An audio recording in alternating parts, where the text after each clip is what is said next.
గురూజీ వరంగల్ నుంచి Nirmala caller line లో ఉన్నారు, వారితో మాట్లాడదాం. హలో, నమస్కారం అండి నిర్మల గారు. నమస్కారం మేడం. నిర్మల. నమస్కారం అండి. ఎవరి గురించి తెలుసుకోవాలనుకుంటున్నారు? నేను మా బాబు గురించి తెలుసుకోవాలనుకుంటాను మేడం. నక్షత్రం తెలియదు మేడం. బాబు పేరు వినయ్ కుమార్. ఏప్రిల్ 17, 4వ నెల 2002వ సంవత్సరం మేడం. ఉదయం 6:18 మేడం. ఉదయం 6:18 అవును మేడం. సరేనండి నిర్మల గారు, మాట్లాడండి గురూజీతో.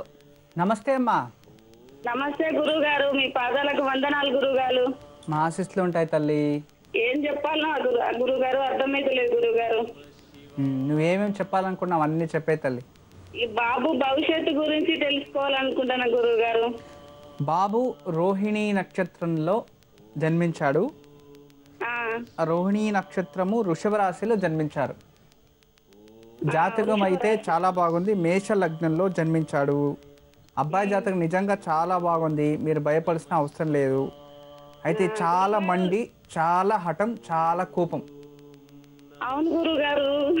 ఎవరు మాట వినడు అసలు. కాంప్రమైజ్ అనేది లేదు. అలాంటి ప్రవృత్తి, అంతకు మించి జాతకంలో ఏం లేదు. ఇప్పుడు ఏం చదువుతున్నాడు? 9th క్లాస్ గురువు గారు. చదివించండి బాగుంది జాతకము. 10th అయిన తర్వాత ఏం చదివించాలనుకున్నారు?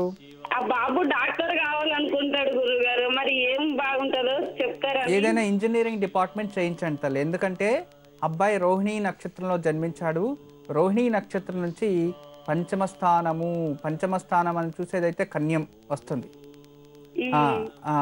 పంచమ స్థానం రోహిణి అంటే వృషభ, మిథున, కర్కాటక, సింహ, కన్య. 5వ స్థానం కన్యాస్థానం కాబట్టి పంచమ స్థానాధిపతి బుధుడు అంటే బుద్ధికారకుడు.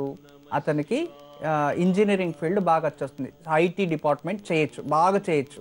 ఐటీ డిపార్ట్మెంట్ లేదా సివిల్ ఇంజనీర్ 2 బాగా వచ్చేస్తుంది. మీ 2లో ఏదైనా చేపించండి, వేరే ఇంకేం అవసరం లేదు.